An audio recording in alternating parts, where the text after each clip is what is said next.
شروع اللہ کے نام سے جو بڑا مہربان اور نہایت رحم کرنے والا ہے۔ بسم اللہ الرحمن الرحیم۔ اپنی اولاد کو ہر مصیبت سے بچانا چاہتے ہو تو یہ سورت پڑھ لیا کرو۔ محترم ناظرین، اولاد اللہ پاک کی بہت بڑی نعمت ہے۔ ہمارے نبی صلی اللہ علیہ وسلم کے جد امجد حضرت ابراہیم علیہ السلام نے اللہ سے دعا کی، پارہ نمبر 23 سورت والصافات آیت نمبر 100۔ تو ہم نے اسے خوشخبری سنائی ایک عقل مند لڑکے کی۔ متعدد جگہ قرآن میں اللہ نے اولاد جیسی نعمت کا ذکر فرمایا۔ سورہ مریم آیت نمبر 6، اے زکریہ ہم تجھے خوشی سناتے ہیں ایک لڑکے کی جس کا نام یحییٰ ہے۔ اس سے معلوم ہوا نیک و صالح بیٹا اللہ رب العزت کی بڑی رحمت و نعمت ہے کہ رب کریم نے اس صورت میں فرزند صالح نیک کو رحمت و نعمت فرمایا۔ اس سے معلوم ہوا کہ بیٹے کی دعا کرنا سنت انبیاء ہے، مگر اس لیے کہ وہ توشہ آخرت ہو۔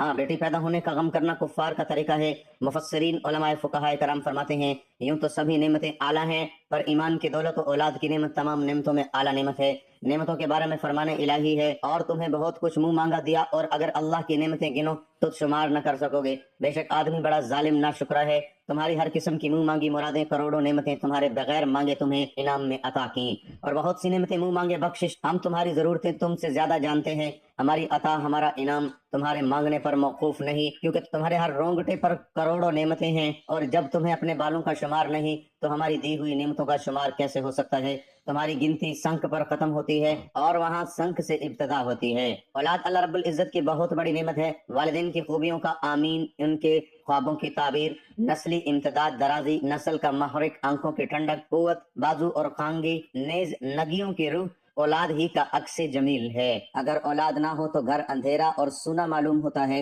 اولاد عطا کرنے کا اختیار اللہ رب العزت کے سوا کسی کو نہیں۔ وہ جسے چاہتا ہے بیٹا دیتا ہے، جسے چاہتا ہے بیٹی دیتا ہے، اور جس کو چاہتا ہے بیٹا اور بیٹی دونوں عطا کرتا ہے۔ کسی عورت کو بانجھ کر دیتا ہے اور کسی مرد میں یہ صلاحیت و ودیت نہیں فرماتا۔ اللہ ہی کے لیے ہے، زمین و آسمان کی سلطنت پیدا کرتا ہے، جو چاہے جسے چاہے بیٹیاں عطا فرما دے اور جسے چاہے بیٹے دے دے، دونوں ملا دے بیٹے اور بیٹیاں، اور جسے چاہے بانجھ کر دے۔ بے شک وہ علم اور قدرت والا ہے۔ حقیقی شہنشاہ وہی ہے، وہ جسے چاہے حکومت بخشے، جسے چاہے بادشاہوں کو ظاہری بادشاہی بخشی، اور اولیاء اللہ کو باطنی سلطنت عطا فرمائی۔ معلوم ہوا کہ اولاد محض عطائے ربانی ہے۔ بڑے کبھی طاقتور لوگ، دولت مند لوگ اولاد سے محروم دیکھے گئے ہیں۔ کمزوروں کا گھر بیٹیوں سے بھرا ہوا ہے۔ خیال رہے، بزرگوں اور اولیاء اللہ کی دعاؤں سے اولاد ملنا بھی رب کی عطا ہے، جیسے حضور صلی اللہ علیہ وسلم کی دعا سے حضرت ابو طلحہ رضی اللہ تعالی عنہ کا گھر اولاد سے بھر گیا۔ یہ سب صورتیں انبیاء اکرام میں بھی پائی جاتی ہیں۔ چنانچہ حضرت لوط علیہ السلام اور حضرت شعیب علیہ السلام کے یہاں صرف لڑکیاں تھیں، حضرت ابراہیم علیہ السلام کے صرف لڑکے تھے۔ ہمارے حضور صلی اللہ علیہ وسلم کو اللہ نے لڑکے لڑکیاں دونوں عطا فرمایا۔ حضرت یحییٰ علیہ السلام و حضرت عیسیٰ علیہ السلام کے کوئی اولاد نہیں تھی۔ حضرت آدم علیہ السلام کو صرف مٹی سے پیدا کیا، جن کا نہ باپ ہے نہ ماں۔ حضرت حوا علیہ السلام کو آدم علیہ السلام سے پیدا کیا، ان کی ماں نہیں۔ حضرت عیسیٰ علیہ السلام کو صرف عورت سے پیدا کیا، ان کا باپ نہیں۔ جب اولاد کی نعمت اور وسائل رزق کی فراوانی، صحت و عافیت کی نعمتیں مل جاتی ہیں تو انسان تکبر اور غرور کا اظہار کرنے لگتا ہے۔ حالانکہ اللہ کی نعمتوں پر خوش ہونا یا اس کا اظہار کرنا برا نہیں، لیکن وہ تحدیث نعمت کے طور پر ہو، نہ کہ بڑائی کے لیے۔ اولاد جیسی نعمت کی قدر یہ ہے کہ حتی الامکان اس کی قدر و قیمت کو سمجھا جائے، اس پر توجہ دی جائے۔ مذہب اسلام میں پیدائش سے پہلے ہی ہدایت کا اہتمام کیا گیا۔ لوگ بچوں کے سلسلے میں ہمیشہ غفلت سے کام لیتے ہیں۔ ان کی تربیت سے چشم پوشی نہ صرف کہ یہ ایک معاشرتی اور اخلاقی جرم ہے، بلکہ خود ان کے اور ان سے متعلق قوم و ملک کے مستقبل کو تباہ کرنے کے مترادف ہے۔ یہی وجہ ہے کہ حضور سید عالم صلی اللہ علیہ وسلم نے بچوں کی تربیت کو عبادت اور ان کو ایک کلمہ خیر سکھا دینے کو صدقہ دینے سے زیادہ بہتر قرار دیا ہے۔ قرآن کریم نے بچوں کی آخرت کی ناکامیوں کی ذمہ داری والدین کے سر ڈالی ہے، اور خاص کر ایمان والوں کو مخاطب کیا۔ قرآن ارشاد فرما رہا ہے، یا ایھا الذین آمنوا قوا انفسکم، اے ایمان والو اپنے آپ کو اور اپنے اہل و عیال کو اس آگ سے بچاؤ جس کا ایندھن انسان اور پتھر ہوں گے۔ اس پر ایسے فرشتے مقرر ہیں جو بڑے تند خو یعنی سخت دل سخت مزاج ہیں، جو ارشاد انہیں فرمایا جاتا ہے فوراً بجا لاتے ہیں، نافرمانی نہیں کرتے اللہ کی جس کا اس نے حکم دیا ہے۔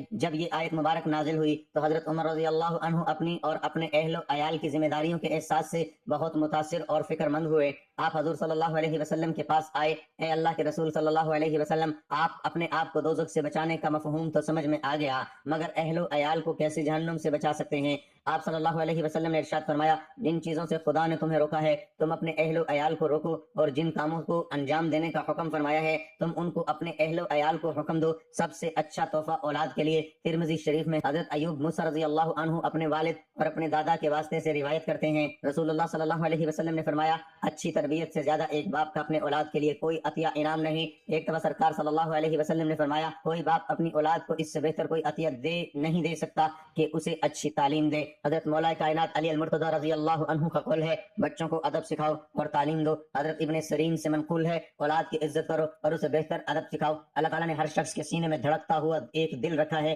اس دل کے اندر اولاد کی بھی محبت رکھی ہے۔ کسی بھی شخص کا سینہ محبت اولاد سے خالی نہیں ہے۔ جس شخص کو اللہ نے یہ دولت دی ہے وہ بخوبی جانتا ہے کہ کتنا بڑا انعام و اکرام ہے، اور جس کے پاس نہیں ہے وہ بڑا محروم ہے۔ عام لوگ تو عام لوگ ہیں، اللہ کے جلیل القدر پیغمبر بھی اولاد کی محبت میں تڑپتے ہوئے دکھائی دیتے ہیں۔ کتاب رحمت قرآن مجید میں اللہ نے مختلف مقامات پر اولاد کے لیے تڑپتے ہوئے دلوں کی کہانیوں کو بیان کیا ہے۔ اس طرح جب انسان نعمتوں کا وہ حق ادا نہیں کرتا جو اللہ تعالیٰ نے دینے کے بعد اسے مطالبہ کیا ہے، تو پھر انسان اس نعمت سے پوری طرح لطف اندوز نہیں ہو سکتا ہے۔ وہ نعمت اس کے لیے راحت جان نہیں بنتی ہے، اور یہ جو اولاد کی نعمت ہے یہ صرف دنیا میں ہی راحت کا سبب نہیں ہے بلکہ آخرت کا بھی سرمایہ ہے۔ دنیا سے جانے والا ہر شخص جس کو یہ خیال ہو کہ میرے جانے کا وقت ہو گیا ہے، اور مسلمان کو تو ہر وقت یہ خیال ہونا چاہیے اور یہ ضرور سوچے کہ میں اپنے پیچھے جو اولاد چھوڑ کر جاؤں گا میرے لیے صدقہ جاریہ ہے کہ نہیں، کیونکہ حدیث میں 3 صدقات جاریہ کا ذکر کیا گیا ہے، اس میں اولاد کا ذکر بھی ہے۔ رسول اللہ صلی اللہ علیہ وسلم نے فرمایا 3 چیزیں ایسی ہیں جن سے مرنے کے بعد بھی تمہیں فائدہ پہنچتا رہے گا۔ اولاد نیک اعمال کرنے والی ہو،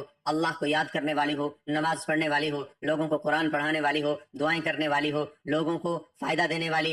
اگر مخلوق کے لیے فیض رسا اولاد چھوڑ کر جا رہا ہے تو اس کو اطمینان رہے گا کہ اس کے نام اعمال کی کتاب ابھی بھی کھلی ہوئی ہے۔ اولاد نرینہ کے سارے نیک اعمال اس کے نام اعمال میں درج ہوتے رہیں گے، اور اگر اولاد کو صرف دنیا کا ہی بنا کر جا رہا ہے اور اس کو اللہ اور اس کے رسول صلی اللہ علیہ وسلم کی کوئی بات سکھائی اور سمجھائی نہیں، یعنی دینی تربیت نہیں کی، دنیا سے جاتے ہوئے اپنا کھاتا بند کر کے جا رہا ہے، بلکہ اولاد کی تربیت میں کوتاہی پر سوال و جواب پر تیار ہو کر جا رہا ہے۔ آج کے دور میں بچوں کی جسمانی ضرورت کے ساتھ ان کی روح کی بھی تربیت کی ضرورت ہے۔ ماں باپ اپنا قیمتی وقت بچوں کو دیں، انہیں زندگی کا مقصد بتائیں۔ آج کے والدین اولاد کے اعلیٰ مہنگے تعلیمی اداروں میں داخلوں پر تو توجہ دیتے ہیں، لیکن اچھے باکردار انسان بنانے کی فکر نہیں کرتے۔ جس طرح اولاد کے لیے ماں باپ کے ساتھ حسن سلوک کا متعدد بار حکم ہے، اسی طرح والدین کے لیے بھی اولاد صحیح منہج پر تربیت کرنا لازم و ملزوم ہے۔ اولاد انسان کا بہترین سرمایہ ہے، یہ اس کی ذات کا تسلسل ہی نہیں، اس کی امیدوں اور خواہشوں کا سب سے بڑا مرکز بھی ہے۔ ہم میں سے کون ہے جو اپنی اولاد کے برے مستقبل کا تصور بھی کر سکے، لیکن اولاد کا اچھا مستقبل صرف خواہشوں اور تمناؤں کے سہارے وجود پذیر نہیں ہو سکتا۔ اس لیے ایک واضح اور متعین لاہ عمل کی ضرورت ہے۔ آج کے وظیفے میں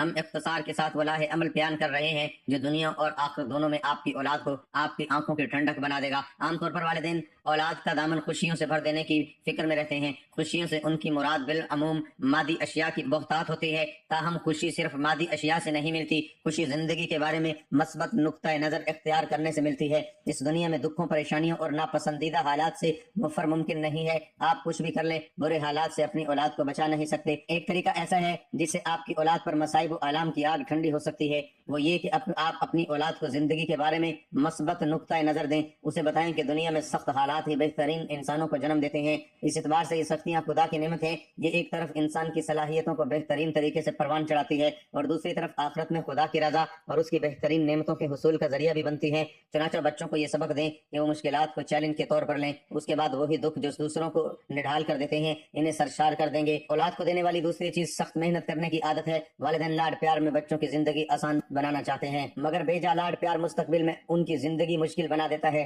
لاڈ پیار سے بچے اکثر نکمے ہو جاتے ہیں۔ اس دنیا میں نکمے اور ناکارہ لوگوں کی کامیابی کا کوئی امکان نہیں۔ کامیابی صرف سخت محنت سے ملتی ہے، حتیٰ کہ ذہانت بھی محنت کے کندھوں پر بیٹھ کر ہی خود کو نمایاں کر پاتی ہے۔ ذہانت 90% محنت ہے اور صرف 10% دماغی صلاحیت۔ بچپن سے ہی اولاد کو سخت ذہنی اور جسمانی محنت کا عادی بنائیں۔ اس کے کام کے لیے بچوں کے بڑے ہونے کا انتظار نہ کریں۔ بڑے ہونے پر تو بچوں کی عادتیں پختہ ہو جاتی ہیں جن کا بدلنا آسان نہیں رہتا۔ عادتیں تو بچپن ہی میں ڈلوائی جاتی ہیں۔ بحیثیت مسلمان یہ ہماری ذمہ داری ہے کہ دین کے بنیادی تصورات اپنے بچوں کو منتقل کریں۔ اس دنیا کا ایک بنانے والا ہے، اس نے ہماری رہنمائی کے لیے اپنے رسولوں کو بھیجا ہے، اس کی رہنمائی دین کی شکل میں ہمارے سامنے موجود ہے۔ ہمیں ایک روز اپنے رب کے حضور پیش ہو کر اپنے اعمال کا جواب دینا ہے۔ اچھے اعمال والے جنت اور برے اعمال والے جہنم میں جائیں گے، یہ وہ بنیادی تصورات ہیں جن کی اپنی اولاد تک منتقلی اپنی بنیادی ذمہ داری ہے۔ اچھے اخلاقی تصورات مثلا شرم و حیا، امانت و دیانت، صدق و عدل اور اس جیسی دیگر صفات کو بچوں کی شخصیت کا حصہ بنانا بھی والدین ہی کی ذمہ داری ہے۔ اسی طرح معاملات کو گفت و شنید سے حل کرنا، سنی سنائی باتوں کی بجائے تحقیق کے ذریعے حقائق تک پہنچنا اعلیٰ انسان کی خصلتیں ہیں۔ جیسا کہ ہم نے اوپر بیان کی، آپ کا بچہ آپ سے ہی سیکھتا ہے، اس لیے بچوں میں اعلیٰ دینی، اخلاقی اور انسانی صفات پیدا کرنے کے لیے